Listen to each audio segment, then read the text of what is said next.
Alrighty, well, with that said, again, thank you so much for joining today's dual enrollment faculty orientation for spring 2026.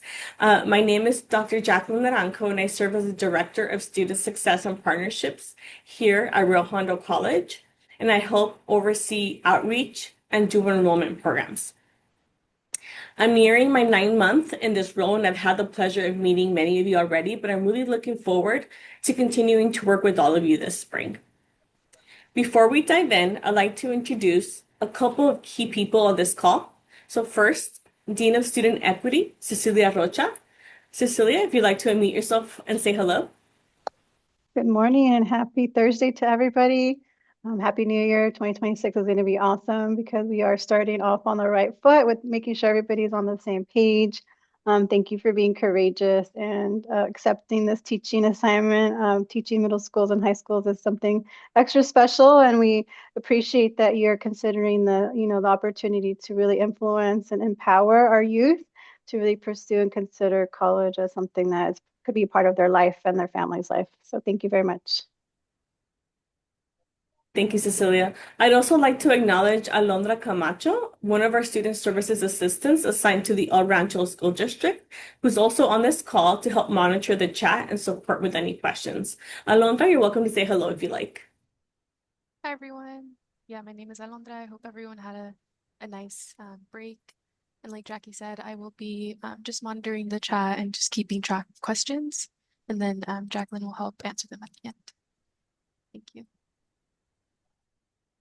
Thank you so much. So we do have a lot of information to cover today, so I do kindly ask that you hold your questions until the end during our Q&A session. This will help ensure we have time to get through all of the content. Please feel free to use the chat to note questions as we go, and Alondra will help us track some of those questions. So let's go ahead and get started. I'm going to go ahead and share my screen, so bear with me here as I toggle between two of them. Perfect. Hopefully you all can see that okay.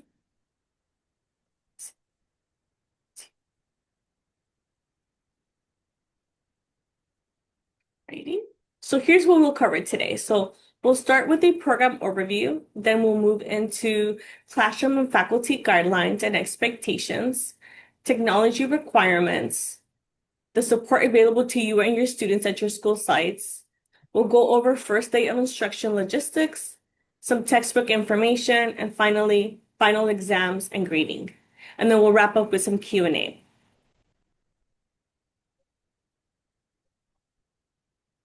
So first, let's talk about who our dual enrollment students are. So you'll be working with middle school students in 7th and 8th grade, as well as high school students within 9th through 12th grade. There are a few important reminders to keep in mind when teaching at your school sites. So first, you are required to check in with the main office when you arrive. And we also ask that you please use the school staff restrooms only. We are not allowed to use any of the student restrooms. Please also keep in mind that students may not be unsupervised during class times or released early. This is for the safety and alignment with school district policies.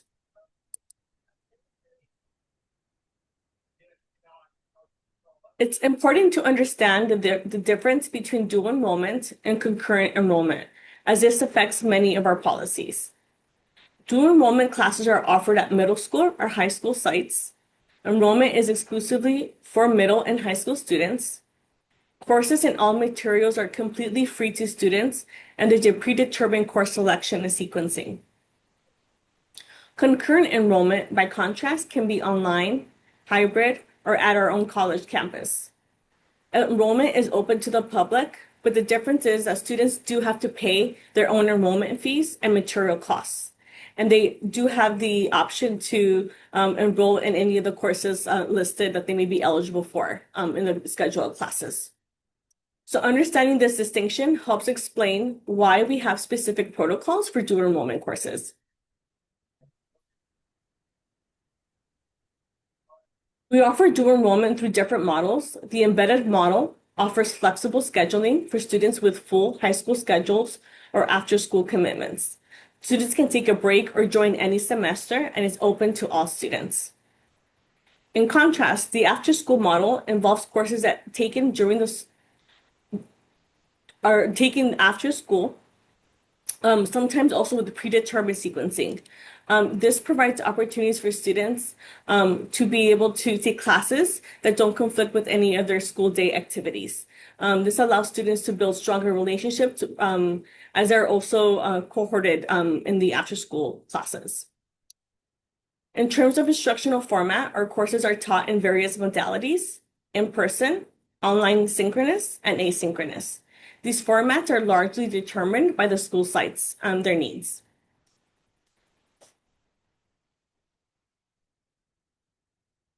So let's talk about some key classroom expectations. So we ask that you please adhere to your scheduled instructional format and class meetings. Students should not be wandering campus or having varied pickup times due to early release. Again, this is about safety and school policy compliance. Please also observe your instructor course policies, including your no-show drop policy and your attendance, participation, and late work policies.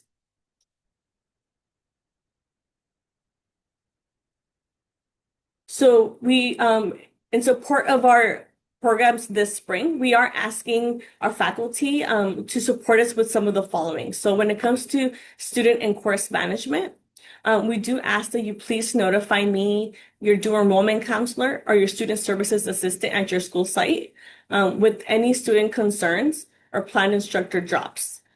We also ask that you provide holiday and no class reminders to your students and confirm that all students can log into their Canvas course. A brief course navigation review is helpful since course shell structures will vary. Please also provide a copy of your syllabus to me, and I've included my email, that's just jnaranjo@realhondo.edu, to support student success and policy adherence. With regards to your teaching approach, it's important to keep in mind that learning styles and attention spans will vary significantly among our student populations. Instructor flexibility with teaching methodology and strategies can really support achievement of course SLOs.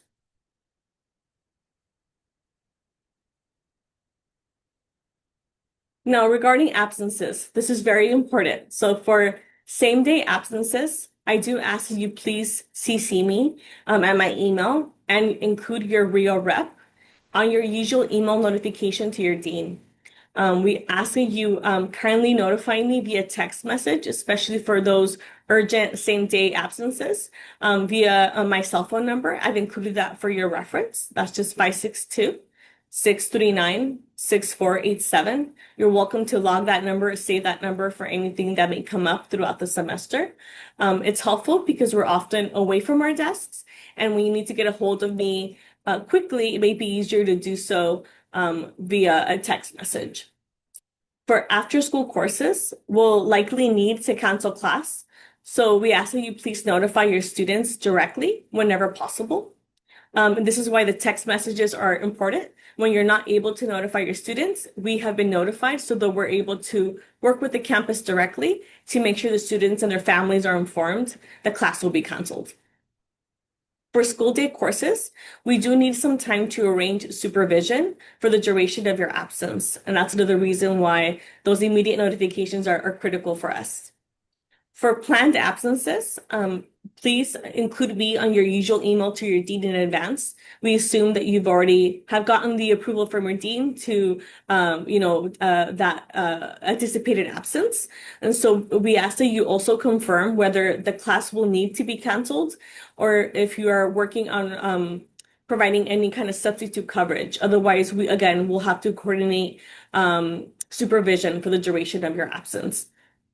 We also ask that you include any planned absences in your syllabus, so students also know ahead of time during the semester that they will anticipate no class being held during their usual date and time.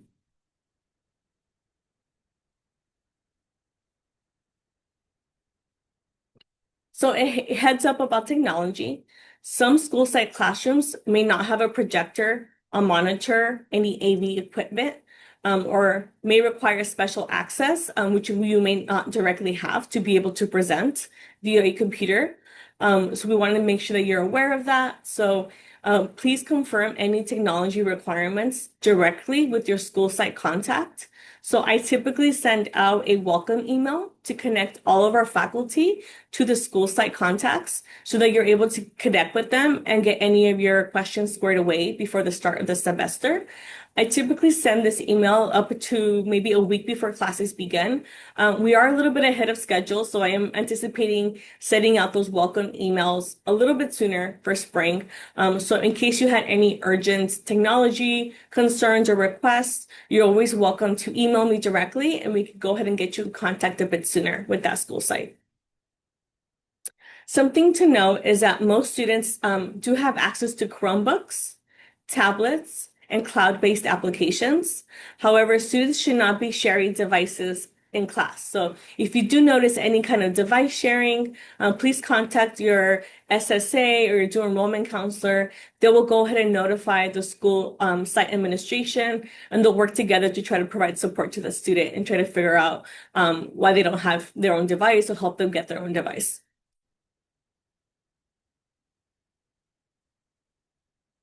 So I'd like to introduce you to who will be your support team at each school site. So each site has a student services assistant. We call them SSAs for short. At our campuses, they're also referred to as our RIO reps. They're typically assigned 1 to 2 days per week at the schools that you'll be teaching in. There also is an adjunct counselor that is assigned anywhere between 12 to 16 hours a week at all of the high schools that we partner with. So some sites even have student success coaches to support them anywhere between 10 to 20 hours a week. And as a director, I'm also an additional resource to you to help you address emerging issues or any challenges that may come up throughout the semester. You also have a school site administrator as your point of contact. Typically, this is either a school principal, an assistant principal, the Expanded Horizons director, or a school counselor. So again, we'll go ahead and make sure that in our welcome email, you have everyone's contact information so that you have an introduction.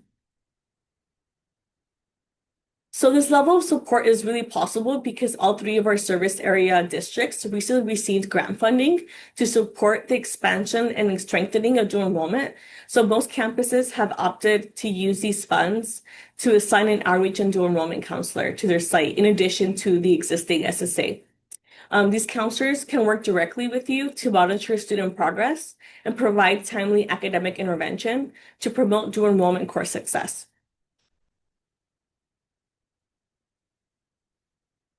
So the things that you can go ahead and contact and work with your dual enrollment counselor. So please contact your dual enrollment counselor for student concerns such as poor attendance, students at risk of not passing or who currently have a non-passing grade, safety or behavioral concerns, or academic dishonesty. We will also work with our dual enrollment counselors so they can send reminder emails to you to identify students of concern as each semester approaches, usually during the mid-semester and end of term. Typically, we like to notify our students, work with them ahead of time, so that way, before the semester ends, we have a good sense of who's anticipated to pass or not pass a course, so that we can go ahead and try to mitigate as much as possible some of the students who may not be passing. Our dual enrollment counselors can work with middle school and high school site counselors to provide additional support to students and work with parents as needed. So academic progress reports. This is a request we're making to faculty as a proactive student success support to advance our efforts in increasing student success rates. So for academic progress reports, students who are not passing their course will be contacted by a dual enrollment counselor or SSA for a check-in and timely academic intervention. Faculty can elect to share access to their Canvas course shell with a dual enrollment counselor. Counselors will only access it to check on students who are not passing or at risk of not passing. You may also choose to set access within certain timeframes. So please note that faculty must send an approval email to distance education for access to the shell. And again, once we send out those welcome emails and your counselor is included in that email, you'll be able to go ahead and provide access and send those emails if you choose to. So for your first day of class, so what to expect? So we do ask that you review your middle school and high school academic calendars. So I am currently working on contacting all of our school partners and get copies of their calendars, as I'm aware that not all their websites may make this information public. It's important that we review those calendars. Sometimes they do differ from the district calendar. So sometimes certain schools will have special campus closures, special minimum days that are adjusted that aren't reflected in the larger district calendar. So dual enrollment classes do observe the middle school and high school spring break and holidays only. So Rio Hondo College spring break is not observed. Okay, so that's something to know. There's a little bit of a difference there. So we ask that you test access to your Canvas course shell. I know we have some emergency hires of folks who have been brought on a little bit late in the semester. So please keep in mind that for an emergency hire, you may have delayed access. So please plan accordingly in case you don't have Canvas course access right away. We ask that you do not add students without verification from dual enrollment. Keep in mind that textbook distribution may be delayed, so you may also need to plan accordingly. So right now, I know some districts are experiencing longer than usual purchasing processes, and so it is possible that on the first day, the students may not have access to their textbook right away. So if you do have any concerns about the textbook access, please let me know, and I'm happy to give you an update in regards to your school site.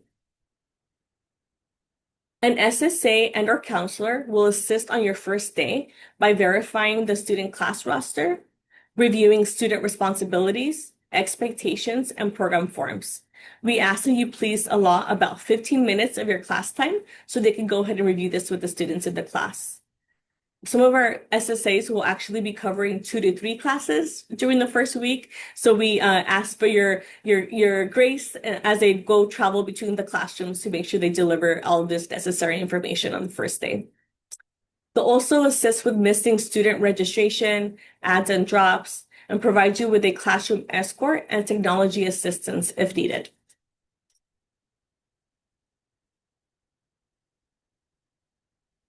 Regarding textbooks, course textbook information should be provided 4 weeks prior to course start site. Again, as I mentioned, some of our districts are experiencing delays in purchasing. So whenever possible, we do ask that you confirm with me what textbook you'll be using for your courses. Please note that there's been a couple of glitches with our system. So sometimes in our schedule of classes, the textbooks that are listed for the course are not always accurate. They're not reflecting your most up-to-date submissions. And so we have not been able to rely on the schedule of classes to determine your course textbook required. So again, we just kindly ask that you send me a direct email and that you provide your book title, the edition to be used, the ISBN, and whether you would prefer a print, an ebook, and if there's any online access code required for the course. Just a reminder about our dual enrollment course textbooks. Typically, these are loaned out to students, so students should not write or mark in the textbooks. Students will need to return their text at the end of the course to the school site. We always encourage faculty to consider open educational resources, as these help keep costs low for our partner school districts.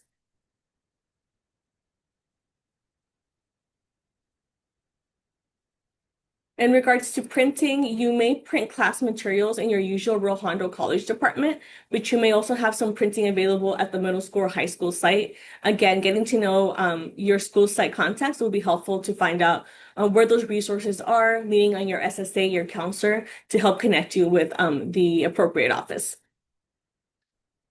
So with regards to your final exam schedule, so dual enrollment courses do follow an alternative final exam schedule since these courses are held at the middle school and high school locations. So the protocol varies by how often your class meets. So for courses meeting once per week, the last day for instruction is going to be during week 15, and the final exam should be administered during the week 16 during your regular class schedule time.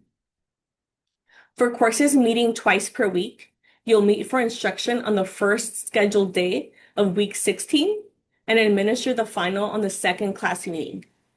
There are specific protocols for classes that are being held on Wednesday, Friday sequences and Monday, Wednesday, Friday sequences. All of these are detailed on the slide for your reference, but you also should have them reflected on your load sheets. So if you do have any specific questions about your final exam schedule for spring, please don't hesitate to email me directly, and I'm happy to clarify what that should look like. And we do kindly ask that you include this information into your syllabus so students also know when this will be held, as this again could vary from the normal Real Hondo final exam schedule. With regards to final grades, we do just want to remind you that grades are due 5 business days after the last class meeting. This is really important. Dual enrollment course grades must be posted to student high school transcripts and need to be submitted on time. This is especially a high priority for the spring term because of our graduating seniors who need to make sure they have all their coursework reflected. In the meantime, what you can do to kind of help support our high schools, if you'd also like to and be willing to share an unofficial copy of your roster with grades to our dual enrollment counselors, they can work to review this and prioritize the students that may need some intervention before they wrap up their time at the high school. And lastly, just a reminder about some other faculty duties to keep in mind. We do ask that you please adhere to the instructional minutes as listed for the course. We kindly ask that you, record student attendance and that you maintain office hours as indicated on your load sheet. In addition, I'd also like to just remind you of your flex hour reporting requirements. Again, these are reflected on your load sheets, and you should have received an email with a list of activities that would qualify for you to meet those flex hour requirements. If you do have, again, questions about those specifics, you're welcome to reach out to me and I can direct you to some of those resources. With that said, thank you so much for your time and attention today. I know this was a lot of information, but all of these details will help ensure a successful spring semester for you and your students. I'm also working again with each school site to develop a brief welcome faculty packet with essential details that pertain to your school site, such as access to the campus after school, internet access instructions, and parking information to help ease the transition. So there will be more details to come on that. Now, I'd like to open it up for questions. Alondra, have you received any questions in the chat?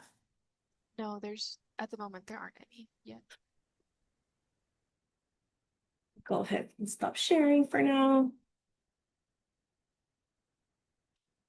And you're also welcome to unmute yourself, use a chat now, whatever you feel most comfortable with asking questions. I have a question. Hi, Dr. Naranjo.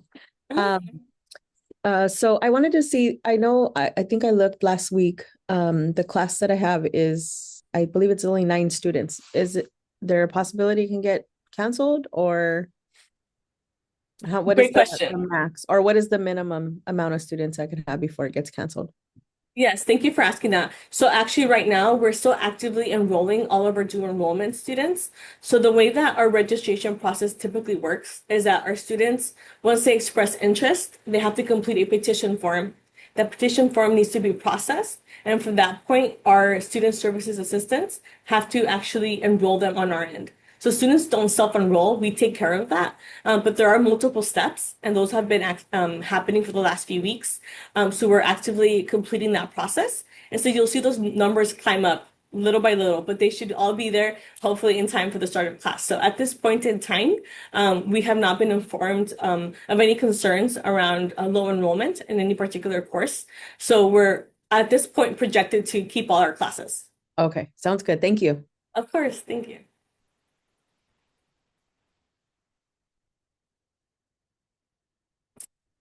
Yes, there was a question in regards to the slides. I will be sending out all of these slides to everyone. And now that we are recording the session, that I will make sure to send out the recording as well.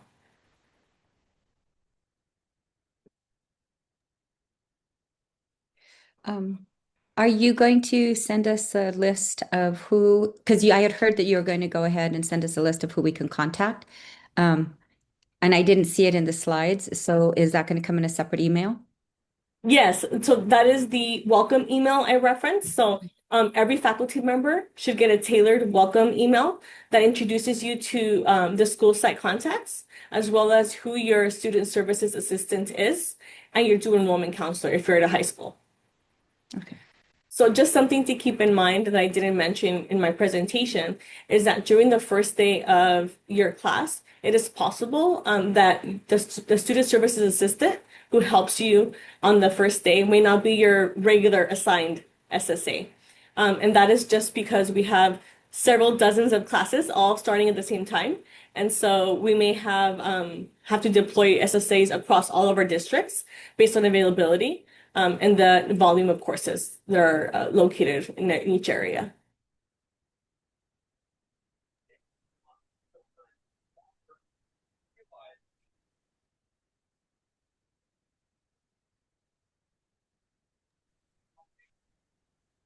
Any other questions or maybe items we didn't cover?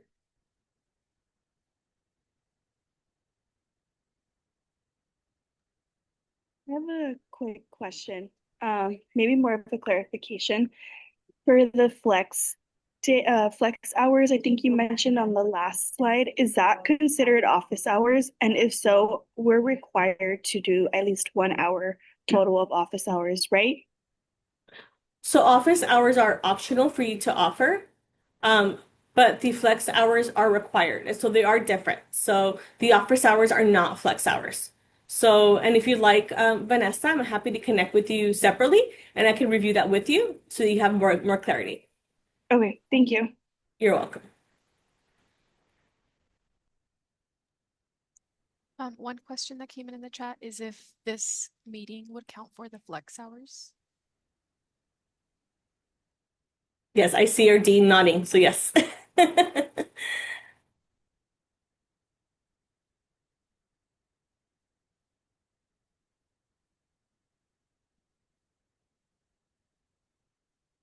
Perfect. Any other questions?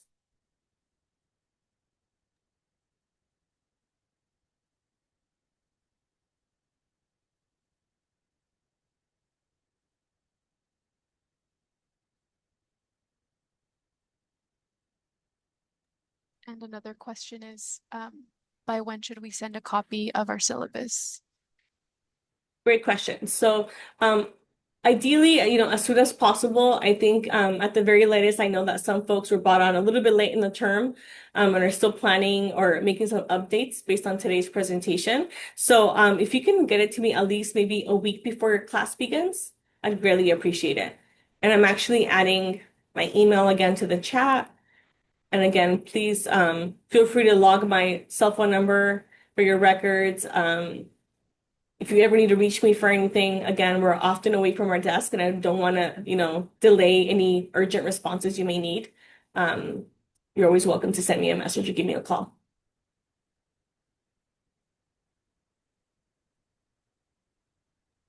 And another question is about the flex hours. The question is, do you report it or do we report it? Faculty are responsible for reporting their own hours. So there's an email that will come out from the professional development office from Katie O'Brien. And it kind of walks you through, it walks you through all the instructions on how to report your time. The only thing we're responsible for, like for example, for today's session, we would send the PD office a list of everybody who attended and with the amount of time that they would get credit. So that's a kind of a tool that they use to verify what's reported in the system, but faculty are responsible for reporting their own hours.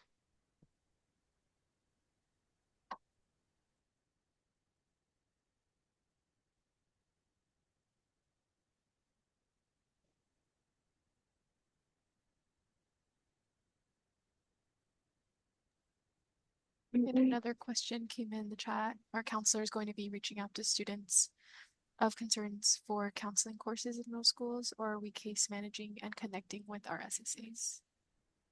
So with our El Rancho School District in particular, I know that we will have counselors that are going to be visiting the middle schools as well, providing support. So at those schools, you'll have both a counselor and an SSA supporting those schools. At our other middle schools in El Monte area, as well as the Whittier area, we'll have primarily an SSA who will be supporting there. So you can continue to work with the SSA there to help, support those students who may be struggling in the course. Our SSAs work closely with the counselors at the school, and so they'll be able to relay any information, come up with a good game plan, work with you directly to figure out how we can support those students in their success.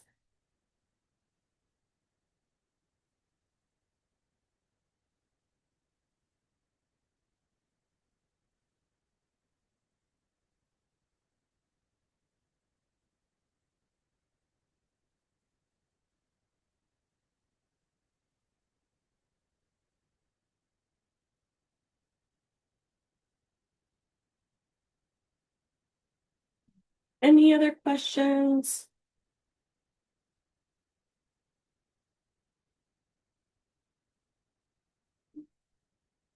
Okay, well, again, I thank you again for your time for joining us today. It's been a pleasure getting to know so many of you, and I look forward to working with some of the new faces that I see on here this spring.